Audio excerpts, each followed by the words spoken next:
ಮಂತ್ರಿಗಿರಿ ಮೇಲೆ ಕಣ್ಣಿಟ್ಟಿದ್ದ ಜಿಲ್ಲೆಯ ಶಾಸಕರಿಗೆ ಸದ್ಯ ಭಾರೀ ನಿರಾಸೆ.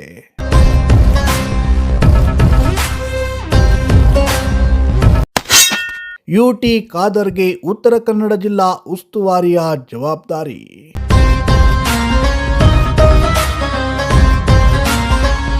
ಎಸ್, ರಾಜ್ಯದಲ್ಲಿ ಸಿದ್ದು ದರ್ಬಾರ್ ಹೋಗಿ ಇದೀಗ ಕನಕಪುರ ಬಂಡೆ ಖ್ಯಾತಿಯ ಡಿಕೆಶಿ ದರ್ಬಾರ್ ಶುರುವಾಗಿದೆ. ರಾಜ್ಯದ ನೂತನ ಮುಖ್ಯಮಂತ್ರಿಯಾಗಿ ಡಿಕೆ ಶಿವಕುಮಾರ್ ಅಧಿಕಾರ ವಹಿಸಿಕೊಂಡ ಬೆನ್ನಲ್ಲೇ ಕೆಲವು ಶಾಸಕರಿಗೆ ಮಾತ್ರ ಸಚಿವ ಸ್ಥಾನವನ್ನ ನೀಡಲಾಗಿತ್ತು. ಈ ಪಟ್ಟಿಯಲ್ಲಿ ಉತ್ತರ ಕನ್ನಡ ಜಿಲ್ಲೆಗೆ ಭಾರಿ ಅನ್ಯಾಯವಾಗಿತ್ತು. ಜಿಲ್ಲೆಯ ಒಬ್ಬನೇ ಒಬ್ಬ ಶಾಸಕನಿಗೂ ಸಚಿವ ಸ್ಥಾನ ಸಿಕ್ಕಿರಲಿಲ್ಲ. ಹೀಗಾಗಿ ಜಿಲ್ಲೆಯ ಶಾಸಕರು ಎರಡನೇ ಪಟ್ಟಿಯ ಮೇಲೆ ಕಣ್ಣಿಟ್ಟಿದ್ರು. ಆದರೆ ಮಂತ್ರಿಗಿರಿ ಮೇಲೆ ಕಣ್ಣಿಟ್ಟಿದ್ದ ಶಾಸಕರಿಗೆ ಇದೀಗ ಭಾರಿ ನಿರಾಸೆಯಾಗಿದೆ.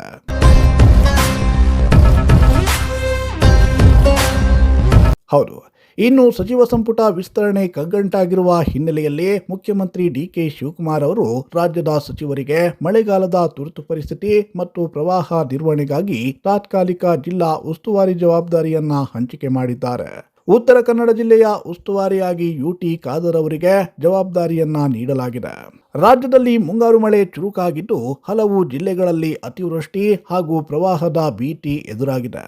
ಈ ಹಿನ್ನೆಲೆಯಲ್ಲಿ ಮುನ್ನೆಚ್ಚರಿಕೆ ಕ್ರಮಗಳನ್ನು ಕೈಗೊಳ್ಳಲು ಮತ್ತು ಪರಿಹಾರ ಕಾಮಗಾರಿಗಳ ಉಸ್ತುವಾರಿಯನ್ನ ವಹಿಸಲು ಮುಖ್ಯಮಂತ್ರಿಗಳು ಸಚಿವರಿಗೆ ವಿವಿಧ ಜಿಲ್ಲೆಗಳ ತುರ್ತು ಪ್ರಕೃತಿ ವಿಕೋಪ ಮೇಲುಸ್ತುವಾರಿ ಜವಾಬ್ದಾರಿಯನ್ನ ಹಂಚಿಕೆ ಮಾಡಿ ಆದೇಶಿಸಿದ್ದಾರೆ. ಡಿಸಿಎಂ ಡಾಕ್ಟರ್ ಜಿ ಪರಮೇಶ್ವರ್ ಅವರಿಗೆ ತುಮಕೂರು ಮತ್ತು ಚಿತ್ರದುರ್ಗ ಜಿಲ್ಲೆಗಳ ಉಸ್ತುವಾರಿಯನ್ನ ನೀಡಲಾಗಿದ್ದು, ಸಚಿವ ಕೃಷ್ಣ ಬೈರೇಗೌಡ ಅವರಿಗೆ ಬೆಂಗಳೂರು ನಗರ ಮತ್ತು ಹಾಸನ ಜಿಲ್ಲೆಗಳ ಉಸ್ತುವಾರಿಯನ್ನ ನೀಡಲಾಗಿದೆ. ಅಂತೆಯೇ ರಾಮಲಿಂಗಾರೆಡ್ಡಿ ಅವರಿಗೆ ಬೆಂಗಳೂರು ದಕ್ಷಿಣ ಮತ್ತು ಮಂಡ್ಯ ಜಿಲ್ಲೆಗಳ ಉಸ್ತುವಾರಿಯನ್ನ ವಹಿಸಲಾಗಿದ್ದು, ಕೆಎಚ್ ಮುನಿಯಪ್ಪ ಅವರಿಗೆ ಬೆಂಗಳೂರು ಗ್ರಾಮಾಂತರ, ಬಳ್ಳಾರಿ ಮತ್ತು ವಿಜಯನಗರ ಜಿಲ್ಲೆಗಳ ಉಸ್ತುವಾರಿಯನ್ನ ನೀಡಲಾಗಿದೆ. ಉಳಿದಂತೆ ಡಾಕ್ಟರ್ ಯತೀಂದ್ರ ಸಿದ್ದರಾಮಯ್ಯಗೆ ಮೈಸೂರು ಮತ್ತು ಚಾಮರಾಜನಗರ, ಯುಟಿ ಖಾದರ್ಗೆ ದಕ್ಷಿಣ ಕನ್ನಡ, ಉತ್ತರ ಕನ್ನಡ ಮತ್ತು ಉಡುಪಿ, ಎಂಬಿ ಪಾಟೀಲ್ಗೆ ವಿಜಯಪುರ ಮತ್ತು ಬಾಗಲಕೋಟೆ, ಪ್ರಿಯಾಂಕ್ ಖರ್ಗೆಗೆ ಕಲಬುರಗಿ ಮತ್ತು ಯಾದಗಿರಿ ಜಿಲ್ಲೆಗಳ ಉಸ್ತುವಾರಿಯನ್ನ ನೀಡಲಾಗಿದೆ. ಅಂತೆಯೇ ಸಚಿವ ಸತೀಶ್ ಜಾರಕಿಹೊಳಿಗೆ ಬೆಳಗಾವಿ, ಧಾರವಾಡ ಮತ್ತು ಹಾವೇರಿ, ಕೆಜೆ ಜಾರ್ಜ್ಗೆ ಚಿಕ್ಕಮಗಳೂರು ಮತ್ತು ದಾವಣಗೆರೆ, ಈಶ್ವರ್ ಖಂಡ್ರೆಗೆ ಬೀದರ್ ಮತ್ತು ಗದಗ, ಭೈರತಿ ಸುರೇಶ್ಗೆ ಕೋಲಾರ ಮತ್ತು ಚಿಕ್ಕಬಳ್ಳಾಪುರ, ಡಾಕ್ಟರ್ ಶರಣ್ ಪ್ರಕಾಶ್ ಪಾಟೀಲ್ಗೆ ರಾಯಚೂರು ಮತ್ತು ಕೊಪ್ಪಳ ಜಿಲ್ಲೆಗಳ ಉಸ್ತುವಾರಿಯನ್ನ ನೀಡಲಾಗಿದೆ.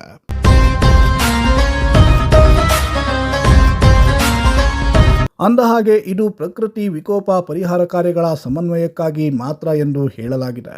ಆದರೂ ಈ ಪಟ್ಟಿ ಸದ್ಯಕ್ಕಂತೂ ಸಚಿವ ಸಂಪುಟ ವಿಸ್ತರಣೆ ಡೌಟ್ ಎನ್ನುವ ಸಂದೇಶವನ್ನ ರವಾನಿಸಿದ್ದು, ಇದು ಮಂತ್ರಿಗಿರಿ ಕನಸಿನಲ್ಲಿದ್ದ ಜಿಲ್ಲೆಯ ಶಾಸಕರು ಹಾಗೂ ಅವರ ಅಭಿಮಾನಿಗಳಿಗೆ ನಿರಾಸೆ ತರಿಸಿದೆ.